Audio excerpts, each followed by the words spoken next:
ज़ुल्हिज्जा जे इब्तिदाई 10 रातुनि में जेको माण्हू अल्लाह जी इबादत कंदो हर रात जो जेको सवाब आहे न शब क़दर जे बराबरि आहे। शब क़दर रमज़ान जे बारे में ॿुधंदा आहियूं न, लैलतुल क़दर, क़दर वारी रात, जंहिं रात जे मुतालिक़ अल्लाह तबारक व तआला फरमाए थो इन्ना अनज़लनाहु फ़ी लैलतिल क़द्र, असां हिन क़ुर खे क़दर वारी रात में नाज़िल कयोसीं। वमा अदराक मा लैलतुल क़द्र, तव्हांखे छा ख़बर क़दर जी रात छा आहे। लैलतुल क़द्र ख़ैरुम मिन अल्फ़ि शहर, क़दर वारी रात उहा अथव इन रात में इबादत करणु 1000 महीननि जे इबादत खां अफ़ज़ल ऐं बहितर आहे। ऐं रमज़ान में उहा रात कॾहिं ईंदी आहे, आख़िरी अशरे में ईंदी आहे।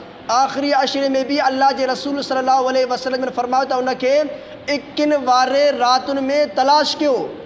ऐं हिन ज़ुल्हिज्जा में हर रात जे मुतालिक़ अल्लाह जो रसूल तो फरमाए था क़दर जे रात जे बराबरि उनखे अल्लाह ताला अजर व सवाब अता फरमाईंदो। क़दर